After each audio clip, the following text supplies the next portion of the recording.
Welcome to the Boosting Business Breakthroughs podcast, where coaches gain the confidence, motivation, and expertise to make their next business breakthrough.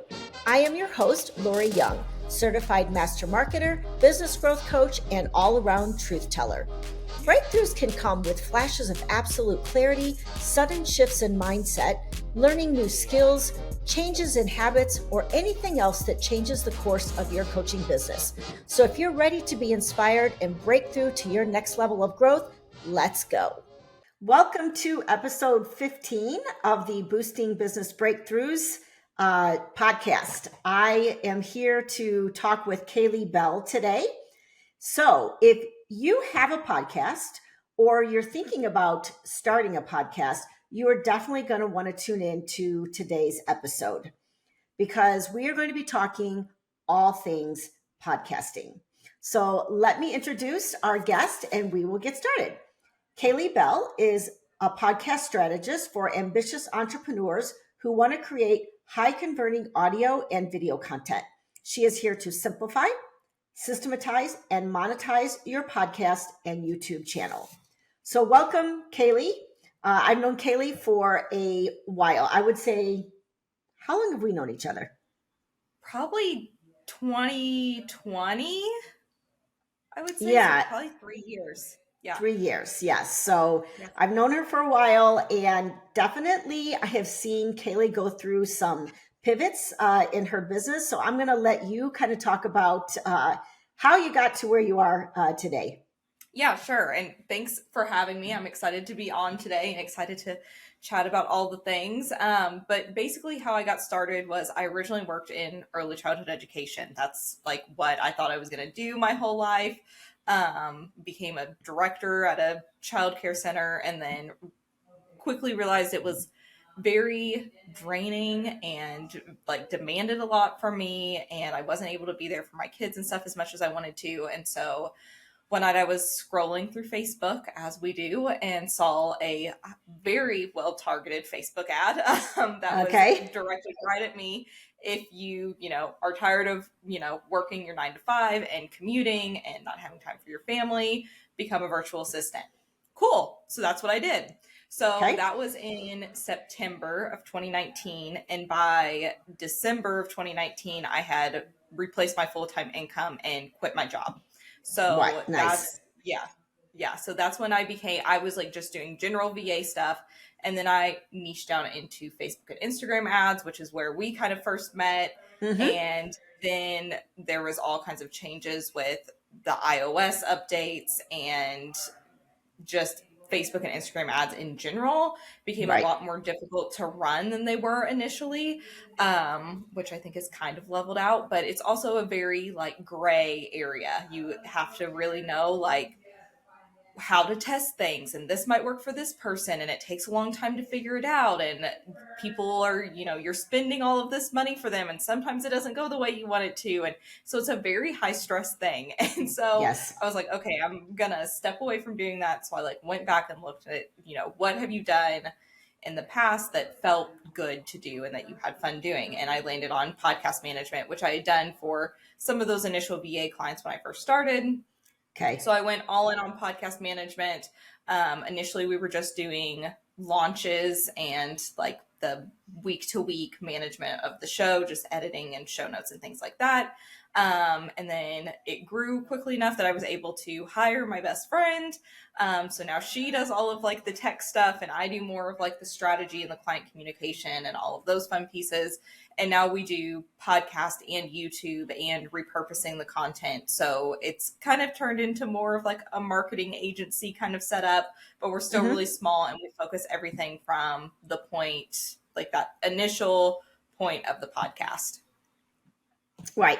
Which I think, honestly, I can say that your pivot from Facebook ads, Facebook and Instagram ads into your business today, which is all about podcasting, I think was a brilliant move for you.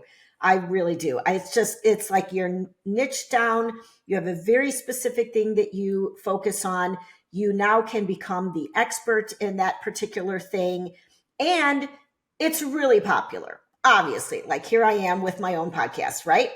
that I resisted for many, many years. But lots of people are doing podcasts. Lots of people are wanting to do podcasts. And so I'm very grateful that you're here to just kind of like demystify this whole, this whole thing and give some great tips. But before we do that, let's talk about business breakthroughs. Everyone has them. Some of them are small, some of them are big, some of them are mindset, some of them are habits, so many different breakthroughs. Tell me about a business breakthrough that you've had in your business that kind of changed like the course of your business. Yeah, so I would say other than that like initial pivot, well, multiple pivots and not being afraid to take those pivots when I needed to, being able to recognize that like you can't do everything and like hiring people on to take things over for me that just weren't my place of genius and like being okay with that and realizing like you don't have to do everything and you don't, I think because we have a program too that teaches people like how to become a podcast manager.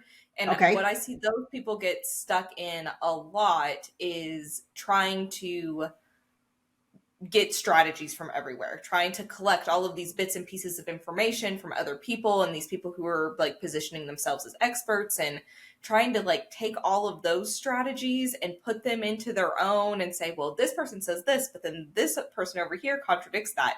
And you really just have to be able to kind of step away from that because you can really quickly get into that imposter syndrome. Like, well, this person says to do it this way, but I've been doing it this way. Like, you can't let all those things get in your head. You just have to go with what you know and what's working for you and for your clients. So just like, I think accepting like where you are, what you're good at, and then also being able to like, yes, you can learn new things and you can see from other people's experiences and things, but you can't let that affect what you're doing in the long run if it's not aligned with what you want to do.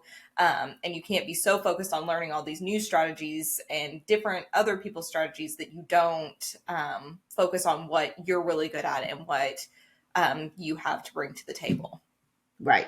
Yes. I think it's super important to find your niche, to find your superpower and to hone in on that and really try to get rid of the rest of the noise because there's a lot of noise out there.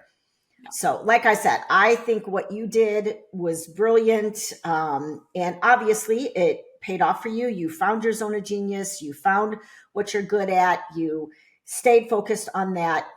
And now you have a really great business. So that's awesome. So let's dive into all things podcasting. Where is the best place to start?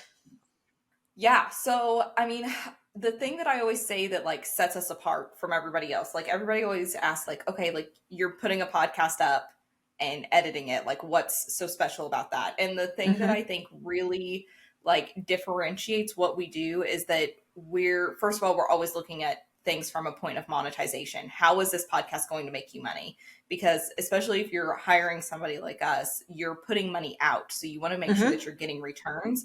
And a lot of times people aren't putting call to actions in their podcast, or they're not aligning the episodes with what they're selling. So we go through and we make sure that all of those pieces make sense. Like if you have a book launching, we go through and look what are those chapters? What points are you hitting on in the book? Let's turn those things into podcast episodes and then use that book as a call to action. So we're putting all of the pieces of the whole funnel of the whole business together and making sure that it's all integrating. And then there's also that repurposing piece. So like some of our clients, they just go live on Facebook and Instagram, wherever, and we grab that and we turn it into the podcast, the YouTube, and then reels and TikToks and blogs and emails and all of those things. So we're not just letting the podcast like be blasted out on, Spotify and Apple and then die there. We're making sure it lives on by turning it into other pieces of content, which then also saves you time because you're not having to write a blog post every week and do an email because let's be real, it's not going to happen. Like you're going to do one thing, you're probably going to do a couple of Facebook posts and you're going to do a podcast episode. So we make sure that, we're pulling as much as we can from the podcast. So you're kind of hitting all of those marketing buckets, but just from that one piece of content. Okay. So let's let's talk first to the listeners that are thinking about starting a podcast. What do they need to consider when making that decision? Yeah. Like, kind of, what are they in for? Like, I know what I was in. I don't think I fully knew what I was in for when I made that decision. I know now what it involved, but let's just talk about, how do we decide that that's the best thing for us? Yeah, so I always talk to people and tell them, like, wherever you are the most comfortable showing up, that's where you should start from. So if doing interviews is really comfortable for you, then that's where you should start. If writing blog posts is really comfortable for you, that's where you should start, because that's what's going to be easy for you. And then you can always work from there and turn it into other things. So you could turn a blog post very easily into a podcast episode or a YouTube video. So I think thinking about that first and Right. saying, like, what is easy for me in terms of making content, or if it's easier for you to just hop on and talk for 30 minutes, that's also totally fine. Then you can break it down that way. But I think something that a lot of people don't think about when they launch a podcast is how it ties into their business overall. They just kind of skip that step. They're like, well, I'm just going to do the podcast. I'm going to talk about what I want to talk about. I'm going to have guests on that I think are interesting, which is fine. But if you want to make money from it, if you want it to drive, revenue into your business, it has to make sense with your business. It has to be focused on the same things. It has to have the same audience, and it has to give you that opportunity to build your audience out and have those call to actions that, drive more dollars into your business and make the whole process worth it, because it is a time investment or money investment. You're always, doing time or money, whichever one you want to do. So it takes a while to edit the audio and video. The launch process can be really cumbersome for people, making sure that they have all of the tech set up the right way, and they have their hosting, and that they've submitted the podcast everywhere it needs to be, and that the description and the intro and the outro, all of those pieces are set up and optimized in a way that is going to make the podcast a success from day one. And that's where a lot of people get stuck, is they see all this big laundry list of things that they have to do. And then they're like, oh, I don't even know where to begin with this, or like what steps I should take in order to make it happen. Right.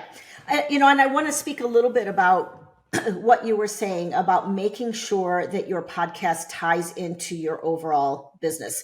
I want to give a little example of that that's just come up for me recently with a client. So I have a client, she's a coach, and she coaches parents of teens and young adults. And she works kind of on a one-on-one basis with teens and young adults. Primarily, though, her business is targeted at the parents. Okay, the parents of these teens and young adults. She had an idea to start a podcast where she is speaking to teens and young adults about their experiences in life. It appears that they would be tied in, but they really aren't, because teens and young adults is one audience. The parents of teens and young adults is another audience. And if we're honest, it's the parents of teens and young adults that have the money, right? They're the ones that are bringing the money into the business. And so to me, if she was going to have a podcast, the podcast should be, there's nothing wrong with her having a podcast with teens and young adults. It wouldn't be the podcast that ties into her business, though. It would be like a separate. So, I mean, do you agree with that or disagree? Like that a podcast would be that speaks to parents of teens and young adults is more likely to generate money and traffic into her business. Yes, yeah, I think that that's true. There's a lot of different ways that you could slice it. And honestly, in that situation, I would test both. So you start the podcast, you do like the setup, but then you can do alternating weeks. So you could do this week it's talking to parents, next week it's talking to the kids. And so you can alternate and do separate links and track what money, like where's the money coming from? What links are actually being clicked? Which episodes have more downloads? And then you can see which option might be better, because sometimes it surprises you. And it's kind of like, my kids always are, watching cartoons, and they come and tell me, oh, I just saw a commercial for this and I want that for my birthday. And so I think that it could be that the kids maybe are going to be more likely to search for things. And so they're going to find the episodes, and then you could use the call to action.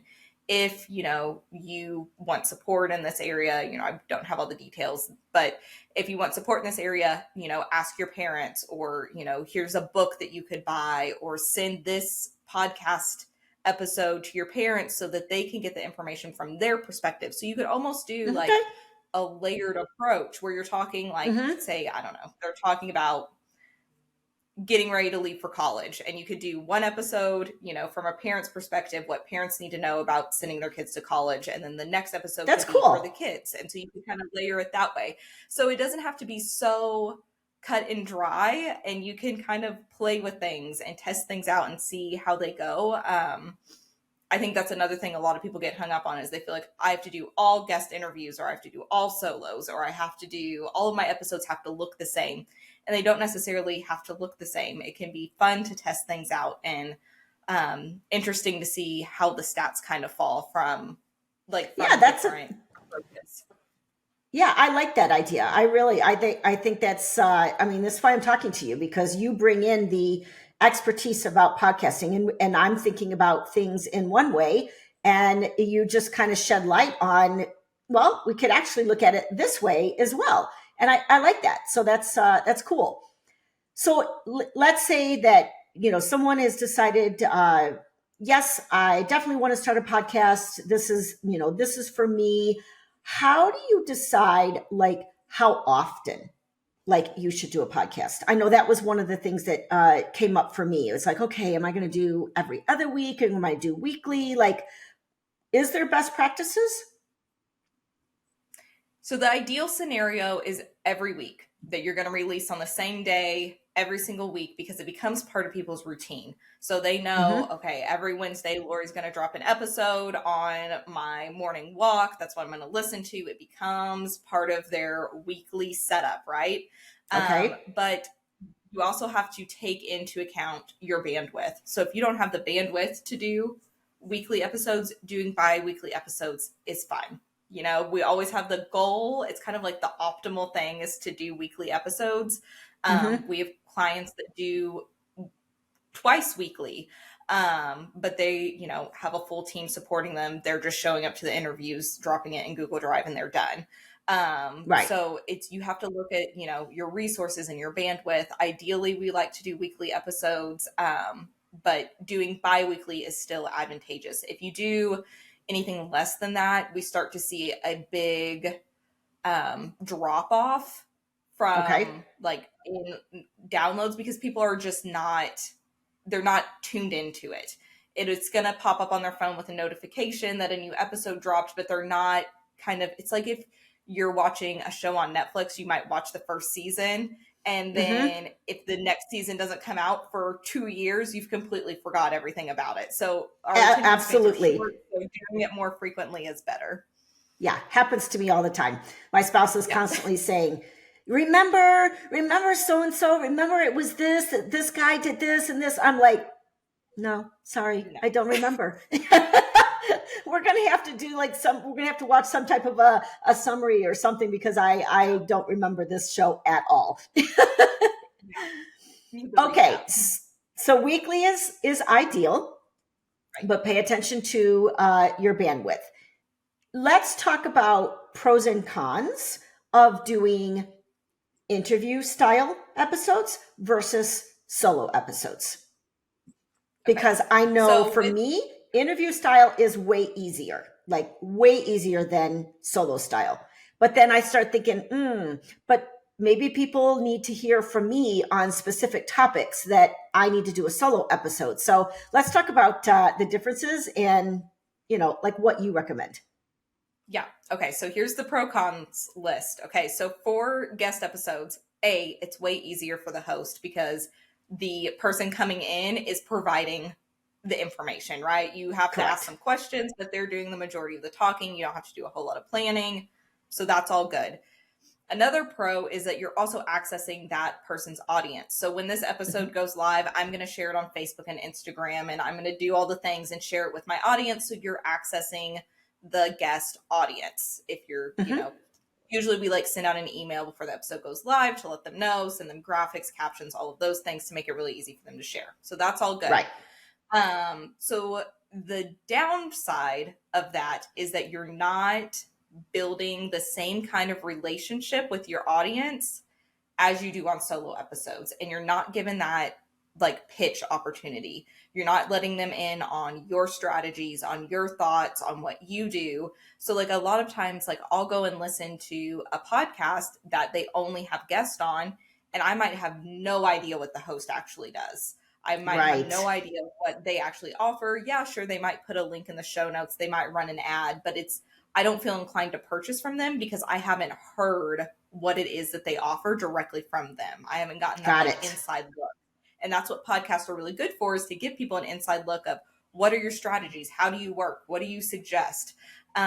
So that's kind of that double-edged sword. So we usually like to do like 50-50.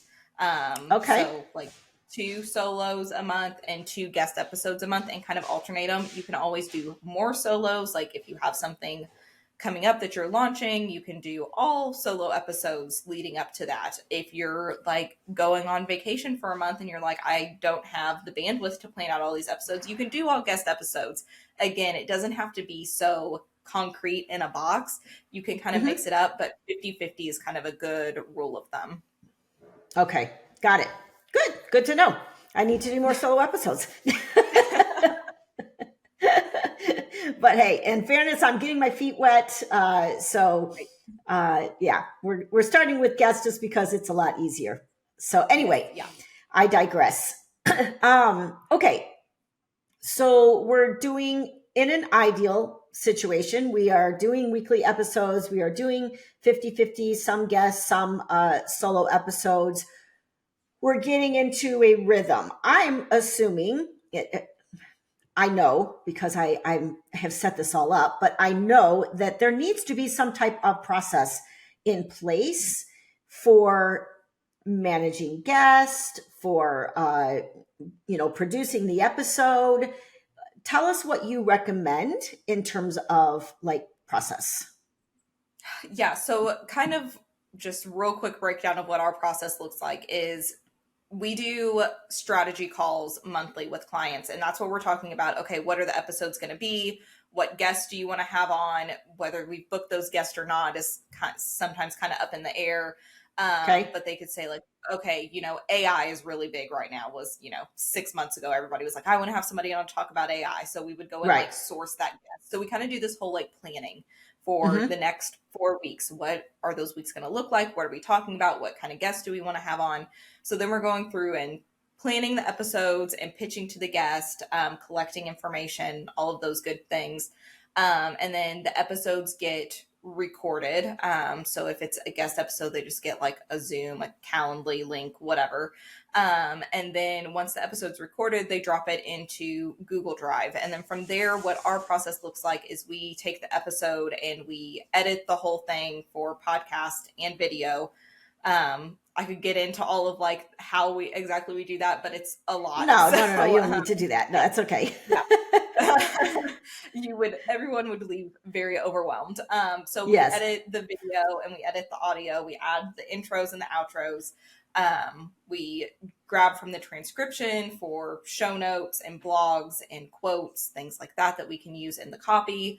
And then the podcast gets uploaded to your podcast host, Libsyn, Buzzsprout, any of those places, which is basically the home for your podcast. And then it gets distributed everywhere else.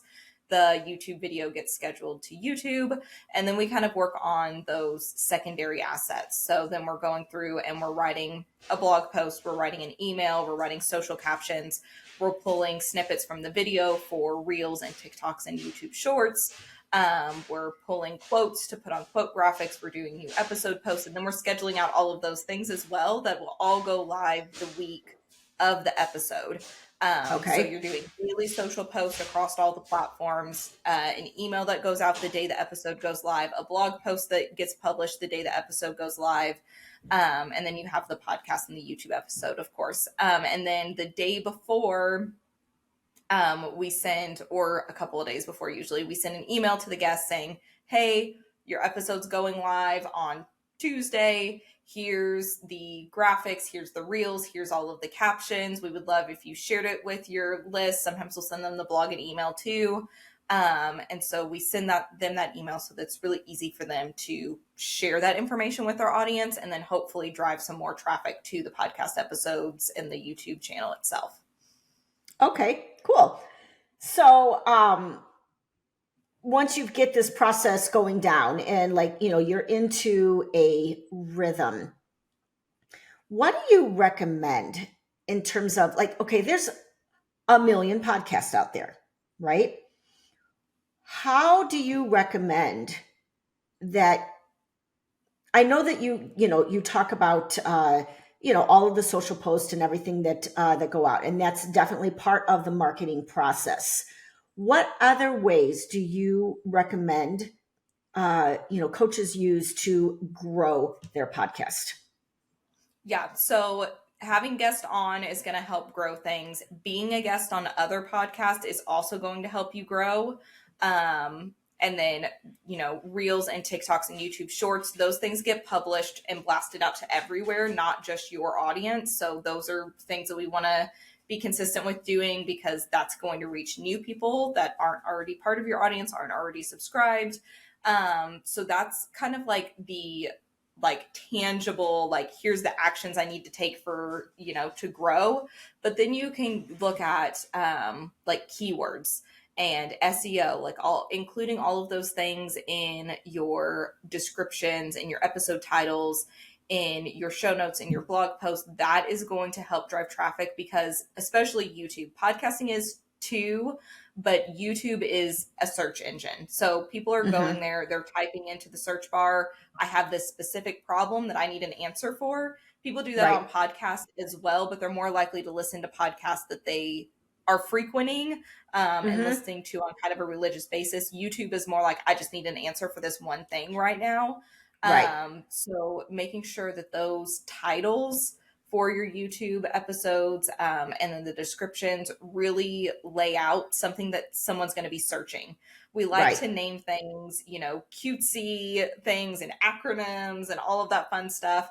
But when it comes to titling episodes, we really need to make sure that it is searchable and that it's something that people are typing into the search bar. And the easiest way to figure that out is just go to YouTube, start typing in what your episode's about, and it's going to give you predictive text and show you exactly what people are already searching for. Awesome. Very cool. And how do you recommend people get on as a guest to other podcasts?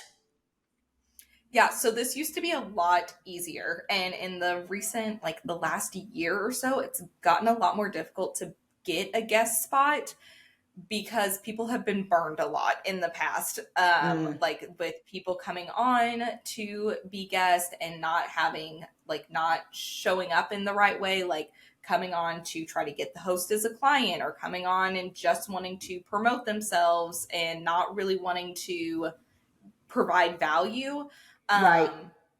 So it's gotten more difficult in the last year or so to get those guest spots.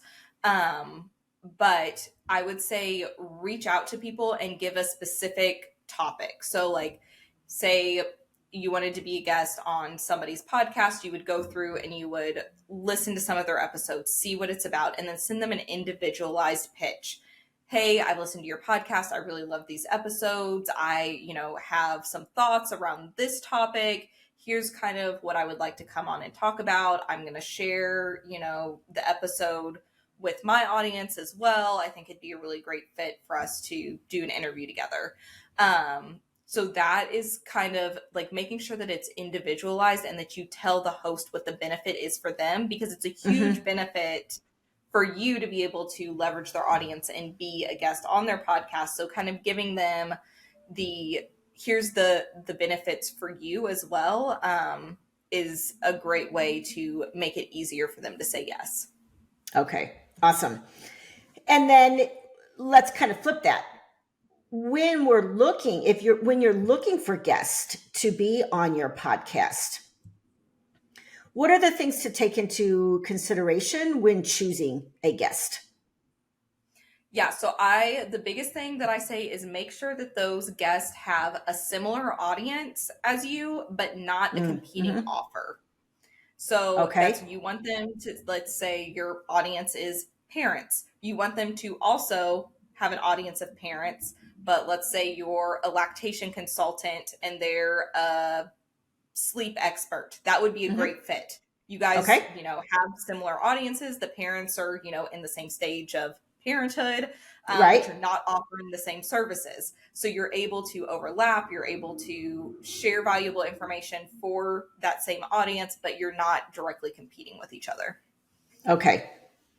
Anything else? Like, how do you know if I've listened to a few podcasts, and I was listening to one guy talking about how he had a guest on and it was just like a nightmare. It was difficult to pull information out of them. It was like just 1-2 word answers, and then you kind of get an episode that's just not really high quality. How do you like avoid that? It hasn't happened to Yeah. me yet. I've had great guests on so far, but I think about that. I'm like, oh my gosh, what would I do if that happens to me? Yeah, it's definitely happened to me, and that's what I did is I just did not air the episode. So there's kind of two ways you can do Okay. it. You can either do a like pre-screening interview, like talking to the person, kind of getting a feel for their personality. You can try to find previous podcast interviews that they've done. You can try to find lives, things like that, where you can actually hear them speaking, or you Mm-hmm. can do a call with them one-on-one to kind of get a feel for what they're going to be like on the interview. And sometimes people show up great on their own platforms or show up great on the call, and then the interview's still bad. That doesn't happen very Right. often, but people have bad days. So I mean, like, you can always say to that person, like, hey, it doesn't seem like you're like, is everything okay? Like, we can totally do this a different day if you're feeling not into it. But like, for the one that I did not pre-screen this person at all. They like pitched me and I Mm. was like, sure, why not, we'll have you on.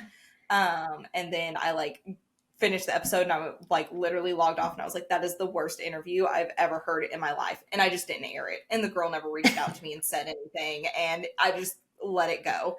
Right. And people feel really bad about that, but I'm like, it's just going to make them more upset if you message them and say, hey, your interview sucks, so I'm not airing it. Right. Exactly. Exactly. I Let it go. there was a big podcaster. I think it was Amy Porterfield, Hmm. and she did a podcast interview with an expert in the LGBTQ space. And this individual talked about how to make your business more LGBTQ friendly, right?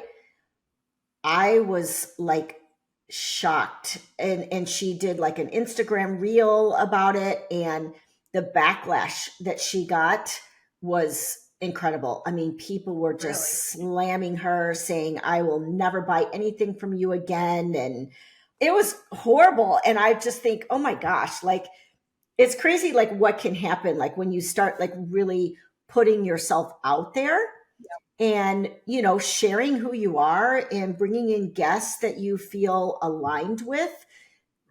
You're going to open yourself up to Yeah. like more criticism. Yeah, for sure. Yeah. And I think that's a scary thing for people. And it's hard to find that balance of like, okay, this is business, but then also like I have values also. And because I mean, especially for entrepreneurs, our business is our personality. Like, let's be honest, like it's a large portion of who we are. And Right. so it's hard to do that balancing act and, know that I've had people come to me and say, I can't work with you because half of your client roster is gay men. okay, that's fine. We're not a good fit. That's all Right. right. Like there, you just kind of have to go into it knowing that those aren't your people. You don't Mm-hmm. want to work with them anyways. So Right. let Exactly. let them go somewhere else. You wouldn't have gotten along. It wouldn't have worked out anyways. So you just Right. have to go Exactly. on and move to the next one. And that's, I feel like a lot of people now, especially, with TikTok and going viral and all of those things, a lot of people are getting a lot of backlash for their opinions. And it doesn't matter what your opinion is, people are going to find there is going to be somebody who doesn't agree with you and somebody who's going to find fault in what you say. And so you kind of just Right. have to take it with a grain of Roll with salt. it and stay true to yourself, kind of like what we Right. talked about in the beginning of just being authentic, being true to Right. yourself, and just kind of getting rid of the rest of the noise. Yeah. I have one kind of final question, and that is, we talked from the beginning about monetizing the mic from day one. Mm-hmm. How do you measure whether or not your podcast is really a good investment for you? Like, how are you measuring whether or not there's an actual return on your investment?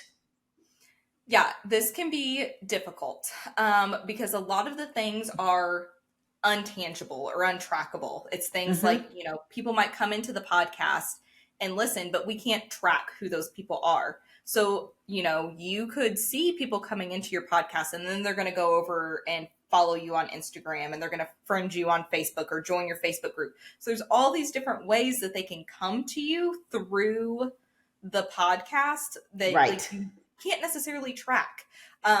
So really what we're watching is we're making sure that we're putting links in the podcast episodes, and then we're kind of tracking like, okay, did we see an uptick in people joining your Facebook group? Did we see an uptick in traffic to the website? What are we kind of seeing? Are we Mm-hmm. seeing people consistently? We don't want like that huge, a lot of people have this goal of like hitting the top 1% of podcast. All that means is you had a whole bunch of downloads within a 7-day period.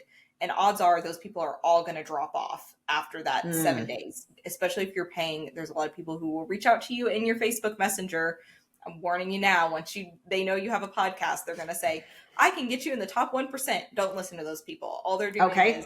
paying bots or like programming bots to subscribe to the podcast for a hot Got minute it. to get you to the 1%. It doesn't actually translate to anything other than bragging rights that aren't legitimate Right. anyways. Right. So what you really want is that steady increase.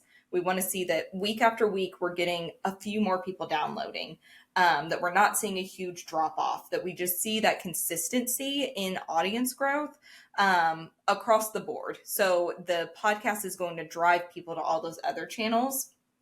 And then as far as tracking like specific revenue from the podcast, let's say you have an ad or a call to action.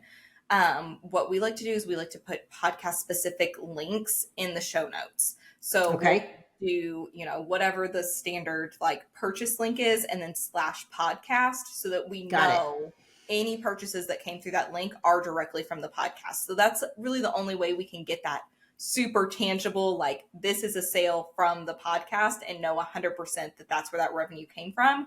And you can also do things like on your intake form for like a group coaching or for your clients, you can say, where'd you hear about us? And Mm-hmm. give Yes. the podcast as an option and kind of track things that way. But the only like 100% guaranteed way is to do that, individualized URL. Okay. I lied. I just have one more question. That's okay. How long do you give your podcast? Let's say you're following all the things, you're doing all of the marketing efforts, you're doing everything that you can to really make sure that your podcast is getting out there. How long do you wait before you make a decision that, wow, this is working great and I need to continue this marketing strategy, or this is not working at all. It's not worth the efforts that I'm putting into it and I need to pull the plug on it? Yeah. So speaking of Amy Porterfield, I always use her rule of thumb for this, and that is 18 months. Do not give up on anything until you've done it for 18 months. That's what she says for like courses and programs. Like if you're selling something, sell it for 18 months and then look back and see. Okay. Like even if you haven't hit like your goal and you're not a multimillionaire and all of those things that like we all concoct in our heads, like it's going to be so great. Like look back at it and actually look at the data. Are things increasing? Have you signed more clients? Have you made more sales? Like what does, in comparison to 18 months ago, what does your business look like?